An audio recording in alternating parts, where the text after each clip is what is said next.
starting time. Hello everyone. Thank you for being here, and I hope you're all having a great conference so far. I'm Michael Ekstrand, the chair of this session on recommender systems, in which we're going to have 5 great papers on a variety of topics related to recommendation. For being. I'm sorry. Or am I hearing another room? Okay. Okay. Great papers on various aspects of recommendation and recommendation data. So our first paper will be presented by Tim de Jong on manipulating search engines in ways that are difficult to detect. And I'll hold up the 2-minute warning at 2 minutes. Thank you. I hope this microphone also works. It seems to do so. My name is Tim de Jonge. I'm presenting you the unfair algorithm for search engine manipulation undetectable by amortized inequity. And I want to stress from the start, the point of this is not to build a new state-of-the-art of election manipulation, but rather to show that something like this might be possible and that that's a problem we need to think about. With that, a bit of planning. First, we're going through a background. What is a recommender system? I'm the first one in the session. What is search engine manipulation? What is amortized equity? And then we can go on to our own contributions. What's the unfair algorithm? What does it do? Does it do so well? And then we carry on into where can we go from here? So a recommender system varies schematically and broadly. There's a person that comes up to a recommender system and says, I want something, and it can be most anything really. The recommender system has a list of documents behind it, queries that set of documents, gets back a bunch of documents, and answers the question you may like. Some of these things. And that can be an explicit question, such as give me information on recommender systems, but also more implicit things, such as you're shopping, and after shopping for a while it says, here are similar things, or in music. Many different cases of recommender systems, all with this same general structure of give a bunch of documents to the user, whatever it wants. So the first key concept for this paper is the search engine manipulation effect. To my knowledge, first introduced by Epstein and Robertson in 2015 paper. And their idea was to present a search engine results page to people that were to vote in an election. They weren't actually eligible for the election, but they were asked to vote in it anyway. In a mock election. And here they were presented different conditions. The first condition was very skewed towards Gillard, so first all the responses that favored Gillard, and then all the responses that favored Abbott in the back. B condition was reversed, and the C condition was neutral, just the way the ranker would work otherwise. And the results that you'd expect from the fact that this was a paper indeed do show up. The voters were successfully manipulated here into voting more towards the person the results were manipulated towards. This wasn't perfect and this wasn't stable. It depended a lot on the demographic, how large this effect was. The most influenceable demographic had something like a 25% shift. The least influenceable demographic had even slightly an adverse effect. If they saw skew results, they would go the other direction. The bottom two conditions here are shown to demonstrate this can also be hidden from the users. In these conditions, the users could not tell if queried afterwards that they were being manipulated in any way, even though they're still rather heavily skewed and the manipulation still showed up. Of course, this is not entirely theoretical. While we don't have any clear cases, the Cambridge Analytica problems of the 2016 election, if I'm not mistaken, and Brexit after that, and if they are correct in their claims, many other elections worldwide, show that at least something like this is being attempted, even if not successfully so. So, we have some kind of fairness to deal with that, and a plausible option for that is amortized equity, here shown by a crude diagram. The equity part of that is that documents should receive attention in accordance to their relevance. Relevance here is shown as how much do users want to see the documents there being shown. Attention is how much do users actually see the documents being shown. So some relation between these two seems sensible. If users want to see documents a lot, show them a lot. If they don't want to see them, show them less. What you'd want here is that the two groups of documents here, A and B, I forgot to mention that. We're working here with a news site and a limited set of documents, and the axis we'll be working on is political skew, so right-wing versus left-wing. Here then groups A and B become in this newspaper. What we would want is that they have the same proportion of attention to relevance. Then we have amortized equity, or equity in this case. Here we see that A has more attention than relevance, and B has more relevance than attention. So we're showing the documents in group A too much compared to equity. Now, relevance is a bit of a messy concept. People can only click on so many documents, and generally they do fewer than they would find relevant. So since this is noisy, this is typically measured across a runtime of a system. It's not just done for one user, but for all users together. And in this case, we're working on a learning to rank system. So at the start, the system doesn't know anything yet and has to learn from user feedback. In this case, evaluating over all users rather than per individual user becomes a sensible idea. So we want attention and relevance to be in proportion to each other for all groups when averaged across all users. It's the main point of amortized equity. With these concepts introduced, we can go to the unfair algorithm, which, as it says in the name, is not very fair, a noticeably nefarious fair algorithm. And the idea of it is that we show different users different things. If a normal user comes by, we give them a normal ranking. Just your average user, we give them your average ranking. So far, so good. Use your favorite base ranker. The manipulative part comes in if we have users that are more susceptible. Also known in literature is that sort of susceptibility scores can be assessed. This can be either estimations of click-through rate or any kind of director estimate how much we think a user will be influenced when shown skewed search engine results. As mentioned before, this can vary wildly between different demographics. We would know here their demographics and as such how susceptible they are to this kind of manipulation. If they are highly susceptible, we show them the page that is pro-Gillard. So then more votes would shift towards Gillard. In the other case, the users that are least susceptible to this kind of manipulation, or even slightly averse, will be shown the other condition. They will be shown results that are more pro-Abbott. And then that result of this is that while we can maintain fairness by choosing these proportions conveniently, by making sure that we show the pro-Gillard results about as much as the pro-Abbott results, we can actually achieve an effect in the real world. We can achieve electoral manipulation by making sure that the pro-Gillard documents are shown towards users that are more susceptible to it. This is also what we see in the results. We had 3 axes to look upon. So here we have 3 different graphs. All my graphs in the results section will look roughly like this. Leftmost, we have the system relevance, which is just how well is the system performance? How happy are the users with the documents they are being shown? Here, as baseline, we are using Fairco, which got a Best Paper Award at SIG-IR 2020, so seemed decent as a state-of-the-art, as a fair algorithm that wants to operate within this system. As an unfair baseline, we use their same unfair baseline here, the black line, DEalterGlob. What we see here is that the unfair baseline performs best, has the highest relevance. This is something we would expect. There is a sort of trade-off between fairness and performance in most cases, and so too we see that here. But Fairco performs quite similarly to at least one of the unfair versions. Then the measured inequity, here we see the other end of the fairness performance trade-off. The unfair performance is very far away from 0 as far as equity goes. But as users pass by the system and the system learns how to perform fair and well-performing rankings, we can see again the blue line, one of the unfair versions, tracks rather well the performance of Fairco. And the rightmost graph is what I mentioned earlier as the search engine manipulation effect. Here we measure the electoral impact, so how much would the user be swayed by these results?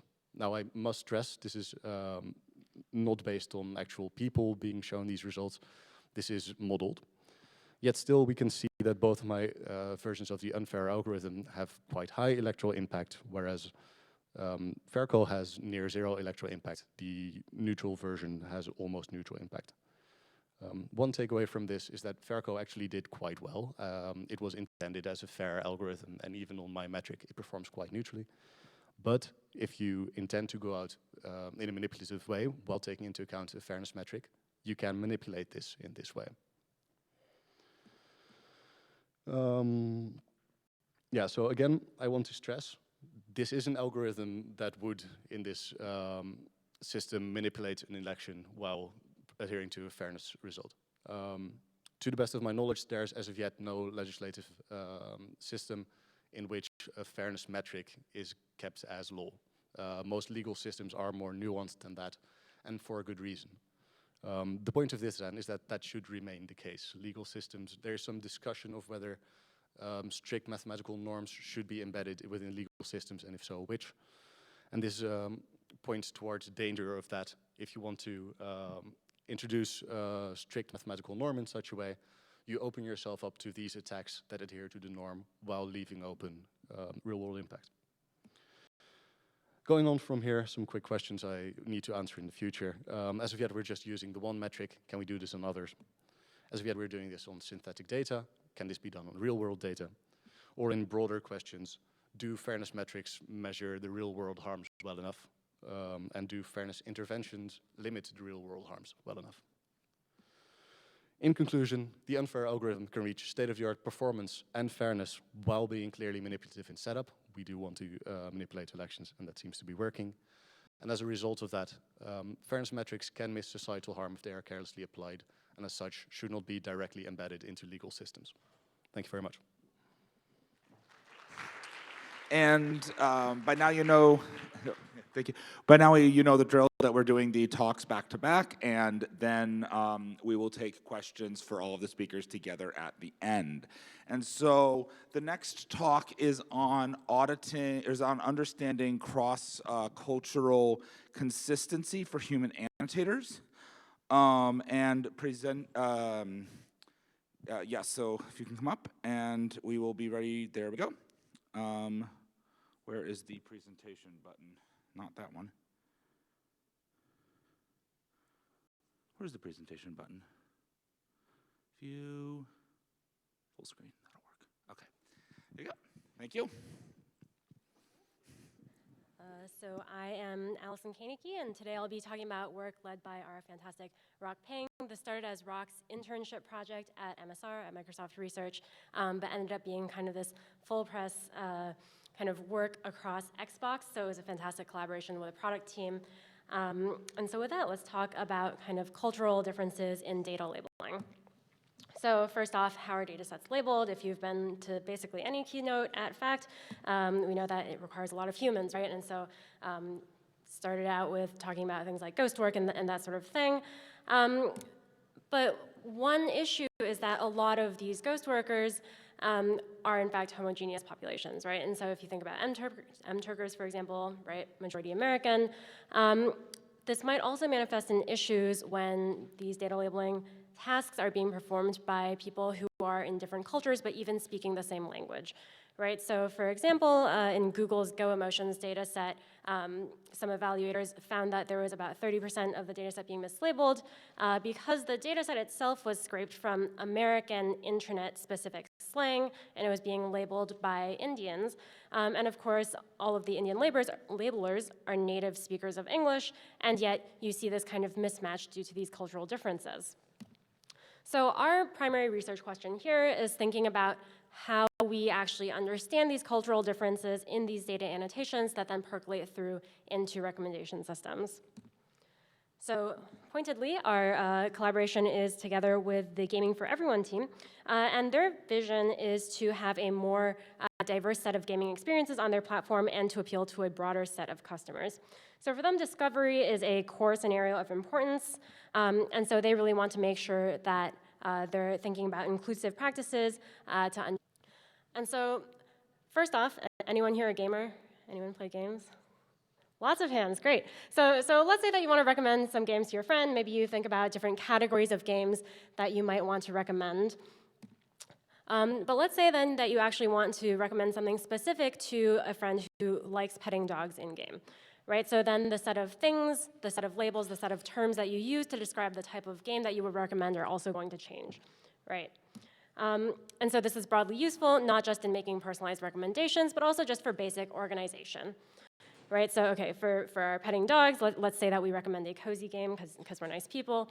But what you think is a cozy game, right, is that necessarily going to be true for someone in Japan or someone in Nigeria? Right? We all might have different interpretations of what constitutes a cozy game. So how do you actually choose these sorts of game labels and apply them to different games? So broadly, we often think about recommendation biases across this sort of pipeline, where firstly on the left side, like how did I even come to the word cozy? So that would be step one. On the very far right side, we would have things like actually seeing if the outputs generated from the recommendation system get clicked on at different rates by different demographics and that sort of thing. What we're focusing on in this paper is solely on the second block. So we're just thinking about auditing the resulting human-based labels for bias. So in order to do this, we ran a large-scale survey on Xbox gamers. And so we did this translated into 9 different languages across 16 different countries, and we asked people about a set of 11 anonymized video games that they must have played in the past year. And so we collected not just demographic information from these folks, but also in particular which of 28 labels they would assign to each of these games. So this is the full set of labels, but things like, does this have high difficulty? Is this an action game? That sort of thing. And so what I'll now present is just a brief example showing 2 types of labels that we end up finding. So the specific examples here are the green line on top, which is whether or not a game is highly replayable, and the red line on the bottom, so is Zen. So the first type of label that we find is the type of label that's consistently conceptualized. So basically, no matter where you are, no matter who you are, if I'm telling you that, like, oh, here's a specific anonymized action game, and I ask you, do you think this is Zen? Everyone's going to say no. Everyone agrees that this is not Zen. There are no questions about it. Everyone broadly is conceptualizing this label consistently. On the flip side, for this particular game, we found that Koreans, less than 40% of Koreans thought that this was highly replayable, in contrast to about 60% of Americans, right? And so if we're making decisions based on a majority rules sort of thing, we're gonna have some discrepancies. So broadly, how are we thinking about these inconsistently conceptualized labels? We're thinking about things with high variance across countries, things straddling that 50% majority vote line. And then the next set of things we want to think about is, why are we seeing these inconsistent conceptualizations? So we have 2 hypotheses for why this is happening. The first is based on cultural differences, and the second is based on linguistic differences. So going into the cultural differences first, we're basing our analysis off Hofstede's cultural dimensions. So these are numerical indices that exist already for a bunch of different countries. And so we can click into a few of the specific ones that we find statistically to be most relevant to gamers. So those are specifically uncertainty avoidance and long-term orientation. So these match up with a lot of the kind of video game labeling actions that we might see. And so based on that, we can then calculate how close or far different countries are to each other culturally. So that's along the x-axis here. So things on the left side are going to be very similar to each other in terms of cultural similarity. On the right side are going to be less similar to each other. And as you can see for the consistently conceptualized labels, basically the y-axis is how similarly they're labeling games. They're all pretty similar regardless of how close or far their cultural distance is. But of course, if we look at these inconsistently conceptualized labels, so things like, is this game highly replayable, we're going to see that downward trend with a negative correlation between cultural distance and annotation similarity for these game labels. So for an example, Argentina and Mexico, culturally very close. Korea and Nigeria, culturally very far away. But of course, for the inconsistently conceptualized labels, we find that there is high label similarity for Argentina and Mexico, and literally opposite, low label similarity for Korea and Nigeria. Okay, so we do think that there is some sort of cultural component here to explain why we're seeing these inconsistent conceptualizations. But next, let's talk about the linguistic aspects. And so very conveniently, a lot of the people in our survey were bilingual. And so we were able to take that and perform a causal matched analysis and find that actually the language that you're being asked these questions in matters a lot. So not a majority of the time, but about 1/3 of the time, we can actually see our estimates flip based on translation. So what does that mean? Now the y-axis that we're looking at for a specific game is, does this game make you feel amused or laugh? And so if we take Germany, for example, among our German survey respondents, the ones surveyed in English, do think, the vast majority, in fact, do think that this game makes me feel amused or laugh. If that phrase is translated into German and then asked to our German survey respondents, less than 50% of them agree with this sentiment now. And so we see these sort of linguistic differences play out over and over again across different countries, across different languages.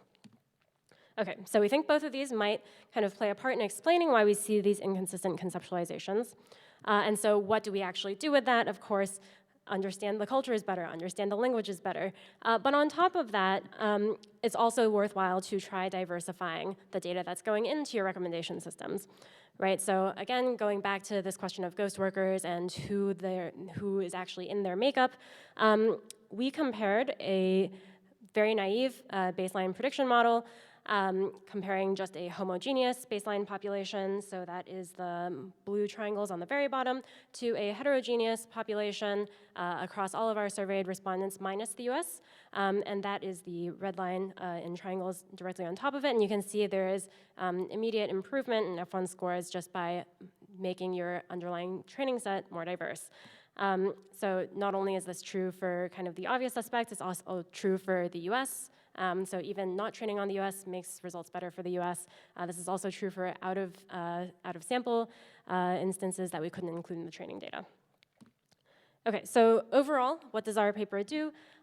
We provide, on top of everything that we just showed, a step-by-step framework, so you too can use our methods to kind of go through a step-by-step way and audit your own data annotation processes for cultural biases and linguistic biases. But we also really want to emphasize that while this is kind of a neatly packaged quantitative set of ways to think about your data biases, we really still need to understand humans, right? And so we encourage folks to also look into the broader literature relating to understanding these cultural differences. And importantly, this isn't just a data problem, this is also a people problem. So we really advocate for more people with diverse lived experiences in these pipelines, building these ML systems. And finally, we just talked about the second block, but it's really important to think about this entire block going forward. And so with that, I will cede my time. Thanks so much.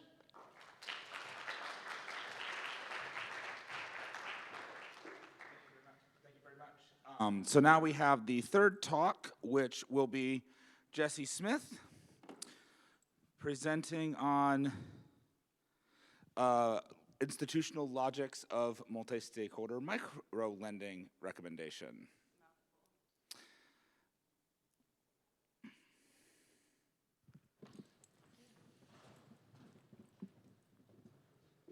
All right. Hi, everyone. I'm Jessie Smith. I'm from the University of Colorado Boulder, and I'm presenting this work on behalf of my co-authors listed here, as well as my co-first author, Enes, who's in the crowd with us today. And I'm going to start with the motivation for this work. So in recent years, there's been increased concern about bias and discrimination infiltrating our recommendation and ranking systems online. And because of this, academics and industry practitioners have become increasingly interested in improving the fairness of their recommender systems. And although this increased interest is really promising and really exciting, there's still a lot of gaps that remain in the research domain. So one of the first gaps is that the organizational structures that fairness emerges within are really understudied still. And the second gap is that in the machine learning fairness research scholarship, there's often only one group of protected stakeholders that's considered, which is an unrealistic constraint for real-world applications. And speaking of real-world applications, also in the academic scholarship, there's sometimes this oversimplification of the fairness problem because we fail to take into account the complex context of doing this work in industry and real-world scenarios, which means that the results of this research sometimes lack relevance for machine learning practitioners in industry. And we wanted to grapple with some of these challenges and some of these gaps by understanding how a real organization might enact the value of fairness in their recommendations. So quick raise of hands, who here has heard of Kiva? Nice, a lot of you. Okay, if you haven't heard of Kiva, Kiva Microfunds is a nonprofit organization that uses microlending, which is sort of like crowdfunding, to provide capital or access to capital for individuals who are financially underserved or excluded. And there's 4 main stakeholders at play here. So we have the lenders. This could be someone like you or me who navigates to kiva.org and wants to lend our own money in part to fund someone's loan. So this might be like a $5 microloan or a $100 microloan. And then we have the borrowers. That's somebody like Asunta, who you can see on the screen, who's hoping to get their loan funded in totality eventually. And the lending partners are local organizations that act as a liaison between the borrowers and the Kiva platform. And then there's the organization itself, that's Kiva, and they have a vested interest in making sure that money is flowing on the platform in their online marketplace. So they want to make sure that the borrowers are funded, they want to make sure that the lenders are paid back, and they also want to make sure that the lenders are matched with appropriate loans that they might be interested in funding through a recommendation platform. So let's imagine that we wanted to fund someone on Kiva. We navigate to kiva.org, we have $5 that we want to lend to a microloan, and we are now shown a bunch of different carousels of recommended loans that we could help fund. A big part of Kiva's mission as an organization is to improve global financial inclusion, and so their recommendation and ranking system is a huge, crucial part to increasing fairness on the platform. And this is in large part because the loans that are recommended and ranked highly on the platform and the system are the ones that are way more likely to get funded. So we wanted to know how Kiva might try to enact the value of fairness through this recommendation ecosystem. And we tried to explore this through interviews with employees at the Kiva organization to understand how they enact the value of fairness through their work and their daily practices through what are called fairness logics. So we define fairness logics as the organizing principles and patterns of practice that guide and shape how individuals carry out fairness in their own work. And to be a bit more specific, we wanted to explore these 3 research questions. So first, we wanted to know what fairness logics are in Kiva's recommendations and which stakeholders are prioritized by these logics. We wanted to know how these fairness logics might complement or conflict with one another. And then we also wanted to know which design interventions might prioritize different fairness logics or different stakeholders on the platform. So I briefly mentioned that we conducted semi-structured interviews with 23 Kiva employees who had roles related to Kiva's recommendation ecosystem. And during these interviews, we asked them how they enacted the value of fairness in their work as it related to Kiva's goals and mission as an organization. We used a version of thematic analysis to deductively code this data and to categorize participant responses into associated fairness logics, which was sort of like trying to figure out how they defined fairness in a way. It was really interesting. And then we saw how these different definitions and logics conflicted and complemented one another. So let's get to those results. We uncovered 4 different ways that fairness either is or could be enacted through Kiva's recommendation ecosystem. And this is what we call our 4 fairness logics. So each of these logics is rooted in an associated ethical theory from moral philosophy, which we conducted a lot of literature review to map. So the first one is consequence-based fairness, and this is rooted in the theory of act utilitarianism. Then there's contract-based fairness, which is rooted in the theory of distributive justice and also social contract theory. There's character-based fairness, which is rooted in the theory of virtue ethics, and duty-based fairness, which is rooted in the theory of deontology. And I'm going to briefly go through each of these logics and an example of how they came up in our interviews. So let's begin with consequence-based fairness. The goal here is to either maximize benefit or minimize cost, or ideally both. And on Kiva, if we were to try to maximize benefit, this might look like maximizing impact on the platform through the recommendation system. So if we wanted to do this, we might design our recommender system to try to recommend the most impactful loans compared to all other loans on the platform, which, as participant 5 described, is really hard to do because everybody needs help to some degree. How do you decide what's most impactful? Let's say maybe instead we want to minimize risk. Well, we might do that by minimizing cost. And so if we want to recommend less risky loans, then we want to make sure that our lenders are paid back. And we want to do this because lenders are more likely to reinvest that money that they were paid back into additional loans, which improves the overall consequences of the platform under this logic. Our second logic is contract-based fairness, which aligns with this concept of equality of opportunity. And this requires that everyone has a fair chance to receive benefits from a system. So one of our participants summed up a really good example of this. They said Kiva's mission is to make sure those who are most financially excluded are the ones getting funded. Now, if we were to design a recommender system that would be in line with that mission, we'd want to make sure that those applicants, the ones who are historically underfunded, maybe that's women in a certain region of the world, those should be the first ones seen on the site. Those should be the people that we recommend and rank more highly. Our third logic, character-based fairness, focuses on the decision-making process that lenders like you or I might go through when we navigate to the website and we decide who we think is worthy of our money. Who do we think is worthy of funding for their loan? And some of our participants said that lenders might be really uncomfortable with this logic and might not like it as much because, for example, participant 23 said, there are some lenders who don't like choosing which loans to fund because they don't believe in themselves as an arbiter of who deserves funding. Our final logic is duty-based fairness, which focuses on the rules, duties, responsibilities, and accountability that Kiva has towards its various stakeholders. And so depending on which rules we decide for the platform, this could differentially prioritize certain, or disparately prioritize certain stakeholders over others. So for example, participant 1 said they thought that there's a duty to minimize bias and discrimination and a duty to prioritize borrowers on the platform by making sure that the recommender system is not further perpetuating systemic racism or lack of access. Now in contrast, participant 2 thought that Kiva has a duty to repay its lenders and to prioritize the lenders. And they said that the recommender system should focus on protecting lender money, protecting repayment rate, making sure that the lenders are paid back. So this really brought to light that there could be tensions between these logics and among these logics. And we identified 3 major tensions, one of which was within the consequence-based logic itself, where it was impossible, or could be impossible, to both increase impact and minimize risk at the same time, or minimize cost. And so an example of this, let's say we wanted to maximize our impact on the platform, then we might try to design a recommender system that really recommends more highly people from underfunded regions in the world.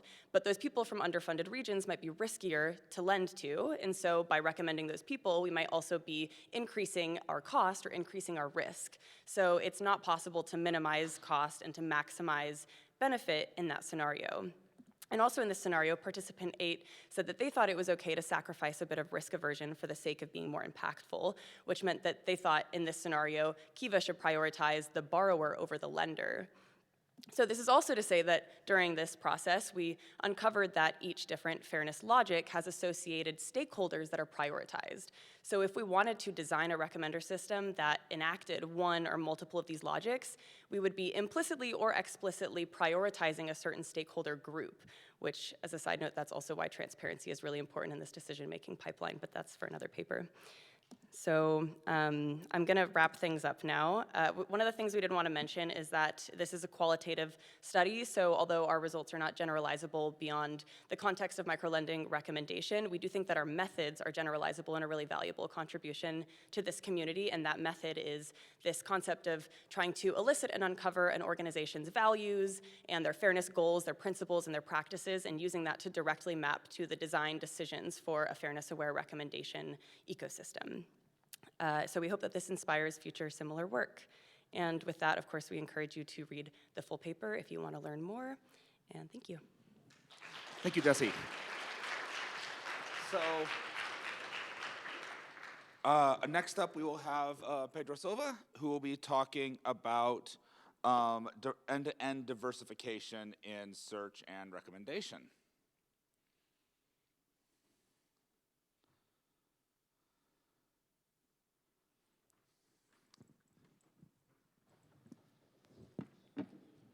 Hi, my name is Pedro Silva, and I'm a machine learning engineer at Pinterest. And along with a wonderful host of coworkers, I'm going to be talking about some of the work we've done to achieve end-to-end diversification in search and recommender systems. I'm going to preface this talk by saying there's a lot of things we cover in this paper, so I'm going to kind of go through them, leaving some details out. But the good news is that most of the authors are here, so please reach out to us after this talk or on Hopping if you have more questions about it. So here's the agenda I have for today. And I want to start by sharing a feedback we received from a pinner a few years ago.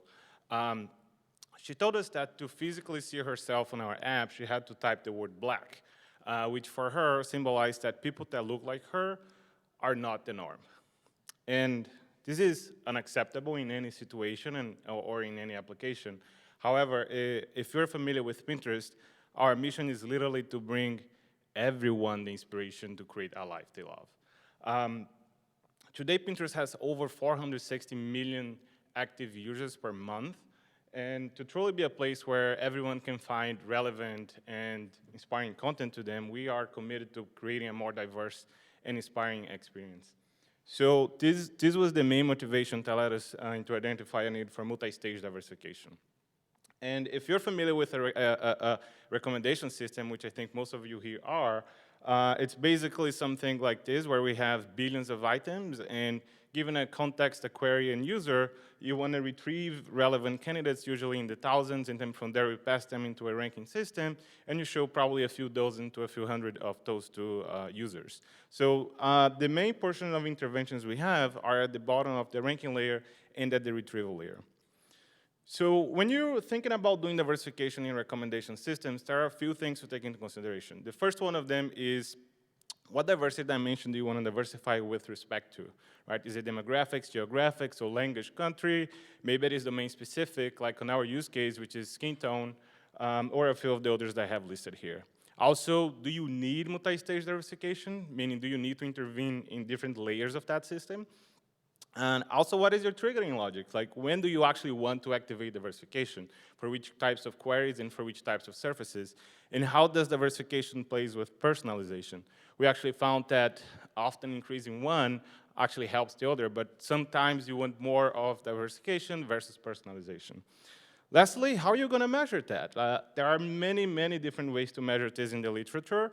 However, we chose to do what we call diversity at K for a given rank R, which basically consists of the fraction of queries where all the groups under the diversity dimension are represented in the top K rank results. And that K can be different for each surface you're trying to measure, right? So with that, we actually started at the bottom layer, the ranking layer. The first thing we tried was round robin with a relevance threshold. So let me quickly explain how that works. So if you can see that list, the higher list over there, which is basically usually ordered by some type of utility, right? That might be one or many machine learning models. And what we do is we assign the diversity dimension, on our case skin tone, to each one of those items, on our case those are pins, and create buckets, right, based on each one of those. And what you do is you basically select the highest ranked in each bucket, and then you kind of loop around. And you can see that it may create a pattern, like you see in the bottom. However, if you look at the top 10 or top 8, those are much more diverse than they were before. Now, this is very simple, as you can see, and very fast. We achieve diversification very quickly with that, and it performs very well for some of the beauty and fashion contexts. However, it's hard to scale if you have more than one diversification dimension. It's also complicated to balance out diversity and utility, right? You see, this pretty much gives you 100% diversity, but you lose a little bit of the control over the utility. So this is what led us to using DPP. So DPP stands for Determinant Point Process. DPP is a machine learnable probabilistic model that's widely used in some physics applications. But it can basically be parameterized by a positive semi-definite matrix L, where on the diagonal of that matrix, you're going to have the quality of an item, right? On our case here, it's basically a combination of different scores. Again, it can be a combination of multiple machine learning models and et cetera. And on the off diagonal of that matrix, you have the similarity between items. Again, similarity with respect to the diversification dimension. In our case, the skin tone signal. So when you solve the DPP optimization, what you're trying to do is basically find a subset of items A that's going to maximize the determinant of that matrix. And what that ends up doing is it promotes items with high quality and demotes items that are very similar to each other, right? So for running DPP, you have these parameters usually. You're going to have a K by K kernel matrix, and K is the batch size. So if you think, for example, usually you want to show 1,000 items for the users, maybe your batch is only the top 200. And that also helps you making it faster because you can parallelize the computation within the batches. And you also have a repulsion window of size W. So the repulsion window is basically the portion where you're trying to maintain diversification, right? For example, if you have 5 different skin tones, you can look back at the previous 4 you selected before you pick the next one. And this is how the process works. You initialize the set, and then when you're going to select the ith item, you basically select such that you're trying to maximize the determinant of the matrix, and you do that until you reach the specified batch size. So here's a visual comparison of how this two lists could look like at the end. So you can see that the list on the right, it's still diverse. However, you have higher utilitarian pins ranked at the top. Now, we could have stopped the work right here. We actually achieved great results using DPP. However, we did identify a further need to go upstream and do also diversification at the retrieval layer. So the main reason for that is because the diversification at the ranking is actually limited by what you get from retrieval, right? If you don't retrieve diverse items to begin with, there isn't much that DPP or anything else can do about it, right? So we tried a few different approaches, so let me go over them. The first one is overfetch and re-rank. So this is the simplest one, where if you think of a system where you usually want to retrieve k items, what you're going to do now is you're going to retrieve k prime items, where the k prime is greater than k. And for re-ranking, you just basically can use round robin, for example, right? So now your list is diversified, and you can trim it back to k items, and that's what you pass it down. The next approach we tried was bucketized ANN. And for this approach, this is more applicable for some systems where you have embedding-based indices, right? And those systems usually have ANN for retrieval, and you have systems like this, where you pass a request to a root that is further passed into leaves and segments. So what the difference here is that when you are bucketizing, when you're aggregating, you also bucketize them into the subdimensions, right? So when you get into the root, you can either combine the buckets, or you can pass the buckets themselves down into your ranking layer. Lastly, for search systems, you have what we call strong OR. For that case, usually you have, for example, if you want to find term 1 or term 2, and you want to only find 5 items, for example, you would return 1 through 5. But in this case, I have a secondary condition, which is I want to have at least 3 items for term 1.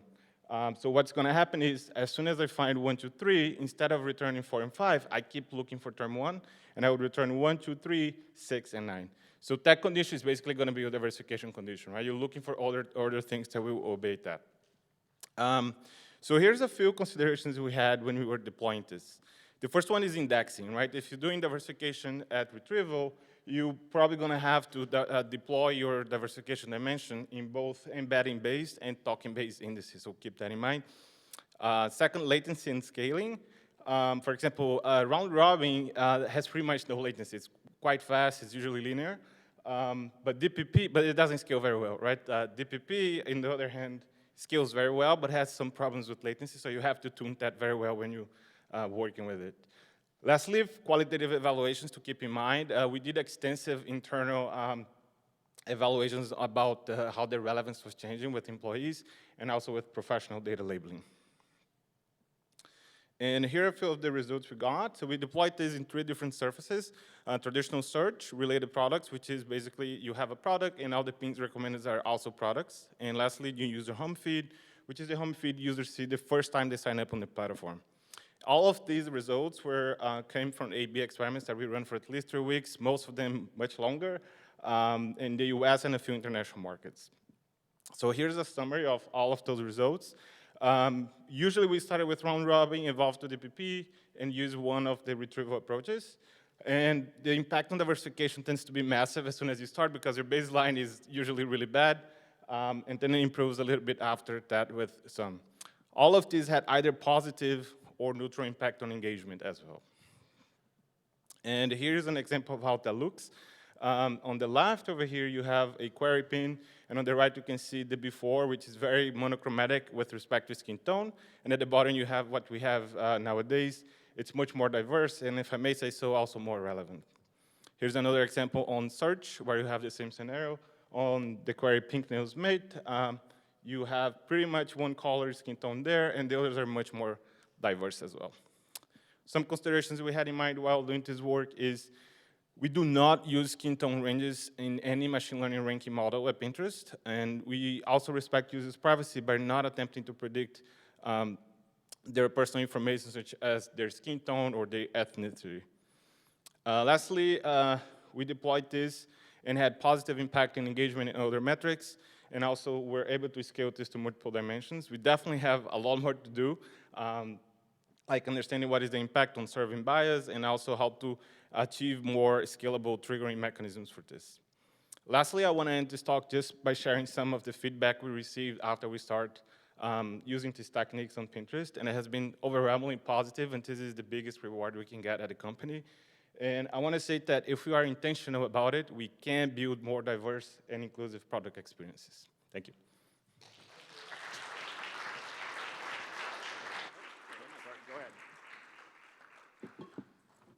So now we have the last talk from Marissa about confidence signal patterns in trust and reliance.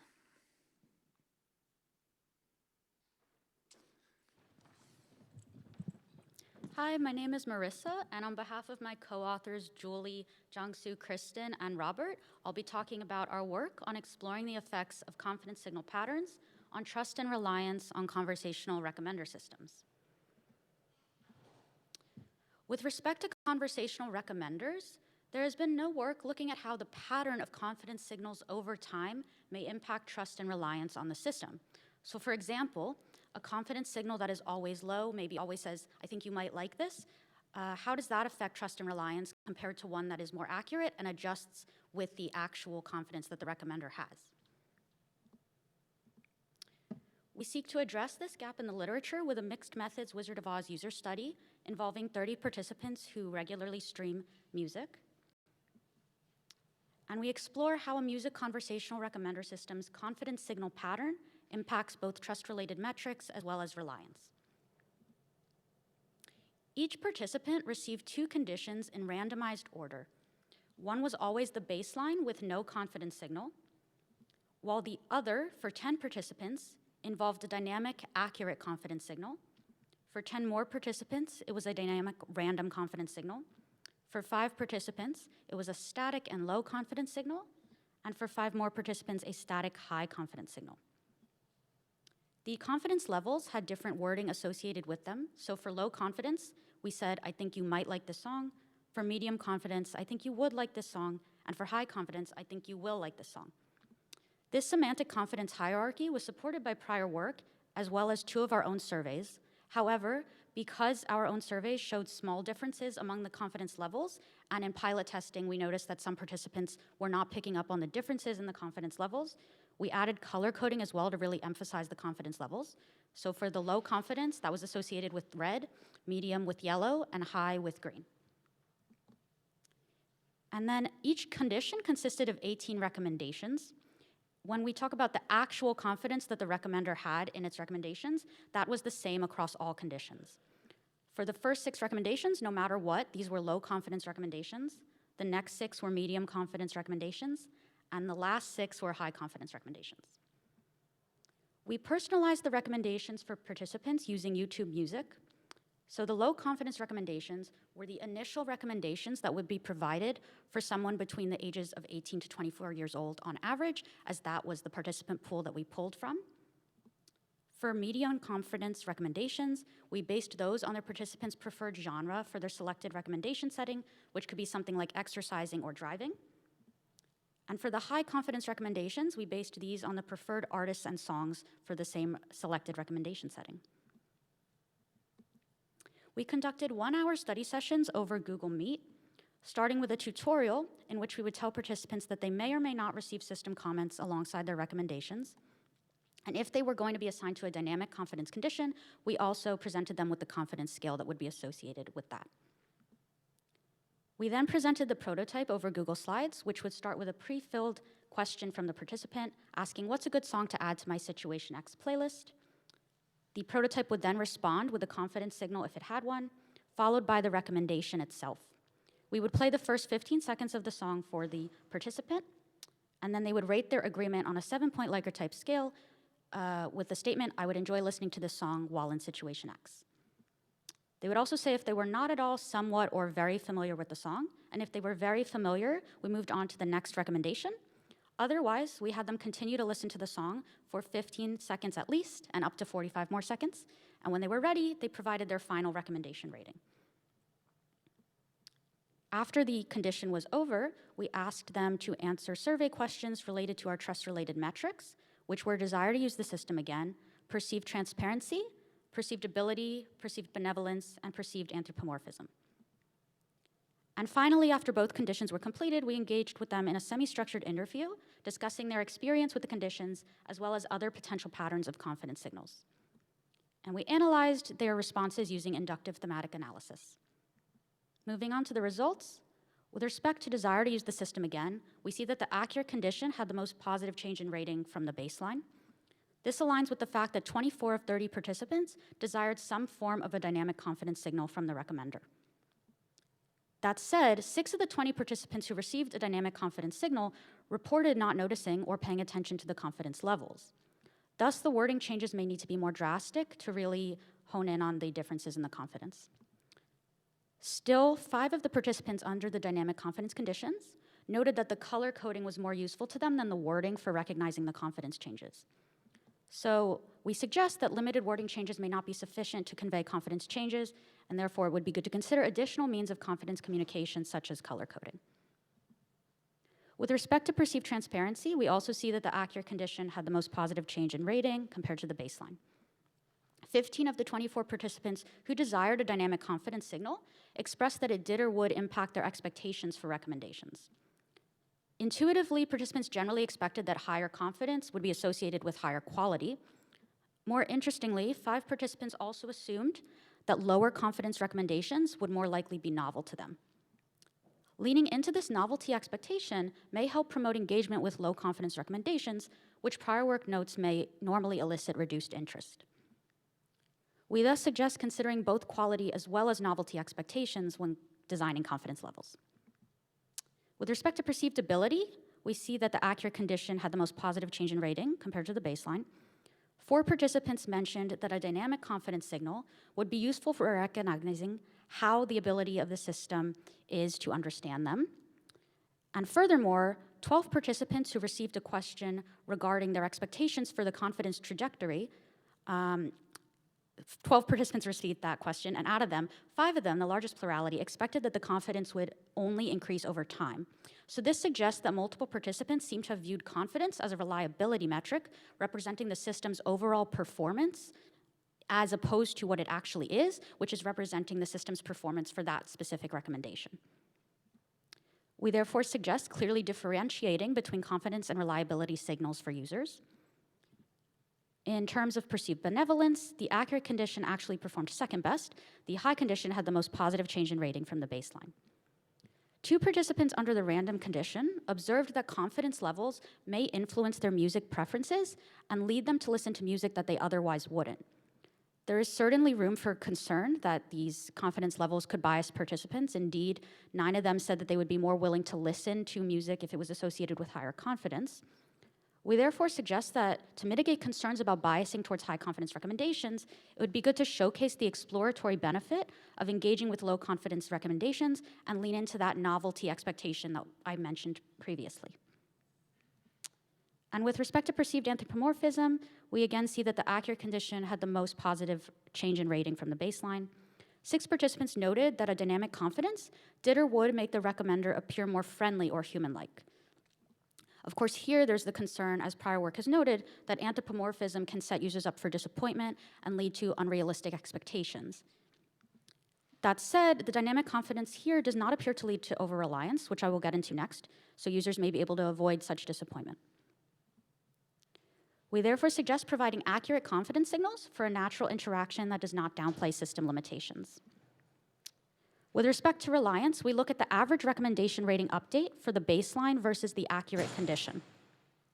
So here, on average, if the final rating is lower than the initial rating for the recommendation, we say that the participant has over-reliance on the system.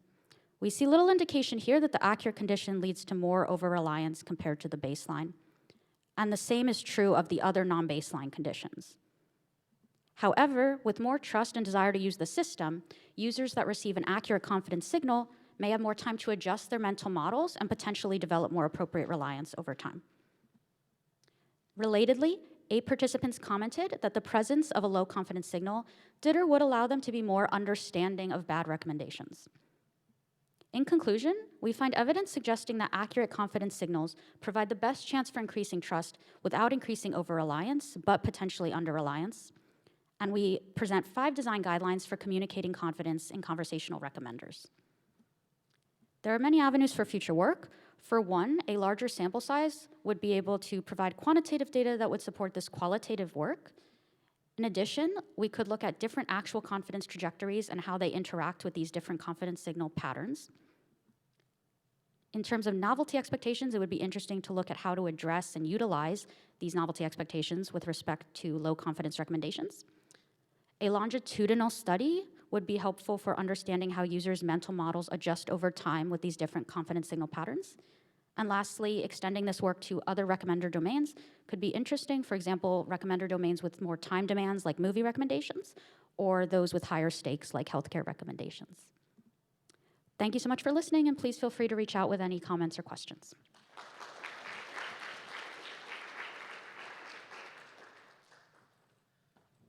To all of our speakers, and now we'll begin the Q&A for just a few minutes.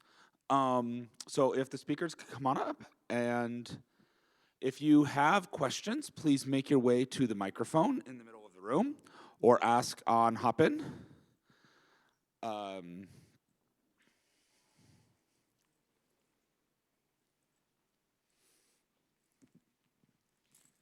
Yeah, I have a question for the 4th speaker. So the Pinterest example, I was wondering, so the recommender system you guys use isn't personalized? Because otherwise I think it might be naturally going to skin colors, or? Excellent question, thank you. So at Pinterest, we have probably 20 different surfaces or something like that. Some of them are heavily personalized, and some of them are more generalized. So the approaches we have here, they vary per surface. And when you think about personalization versus diversification, I like to think of it as a spectrum where you can kind of move a line between them a little bit. So some of these we have more nuance to move it one way or the other, and some we don't. And also, I think machine learning practitioners, they tend to think they have the best ML system in the world, and they're always operating at the Pareto frontier, right? So any diversification I do is gonna hurt my accuracy or whatever metrics. However, in practice, we found that usually are not at the frontier, and when you move diversification, you ended up actually moving both accuracy, in which terms, let's say personalization and diversification. Thank you. Next question. I also have a question for the 4th Oh, presenter, okay. so I don't know if there's another. Does anyone have a question for another presenter? Okay, thanks to everyone. My question is, did you? Just go. Sure. Thanks.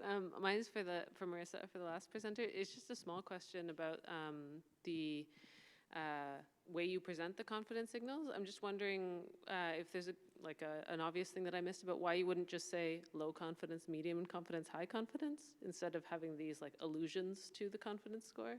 Yeah, that's a great question. The idea was that this would be a conversational recommender, so we wanted to make it more of a conversation. And especially if we were going to be extending this to a voice-based interaction where you wouldn't see anything, it might be a little awkward to just say, here's a low confidence recommendation, or maybe it's not, maybe that's fine. Yeah, so it's something it might be to good think for about. anthropomorphization or not. I see what you're saying, yeah. Yeah. Anyway, Good point, thank you. Okay. My question is, how do you all think about laying out an ordinal ranking on a grid? So I noticed your rankings were kind of horizontal. Do you adjust your div K metric across different screen sizes, or can you speak to that a little bit? Yeah, so at the end of the ranking layer we still get an ordered list of pins. So the way they show up in different grids, it really depends. Again, are you using this on a computer, maybe an iPad, maybe it is on a phone, which is what most users do. So we don't adjust it per surface because the way we log it, we still have somehow an order in between them, right? So Pinterest, we have what's called the masonry grid, where it's the one you're mentioning about, they don't seem like they're really one on top of each other. However, we still have a sense of order where we internally we can assess basically, oh, this was actually on top of these other pins and whatnot. Okay, thank you. I had a question for you.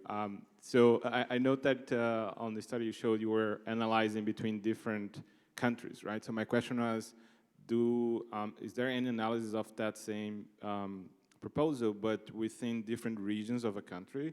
Like I would think gamers in the Bay Area in California are very different from gamers in Minnesota.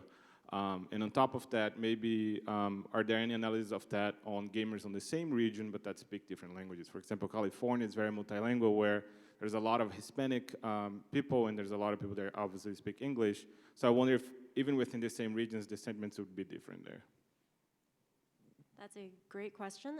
We didn't look at sub-region just because the most granular we could get in our survey was just by country, but definitely that's a solid line of future work. I will say, because we also did study other demographics, so we did also look at age and gender, we focused on country because those were much, much larger effects than what we saw across age and gender. Thank you. Any other questions? Yeah. This will be our last question. I'll wrap Sure. up. So question is for the Kiva study. I actually signed up for Kiva while you were talking, so thank you for that. But what I noticed was that, you know, they have this thing that you can just sign up for it and they'll make and choose an amount and they'll make the decision for you.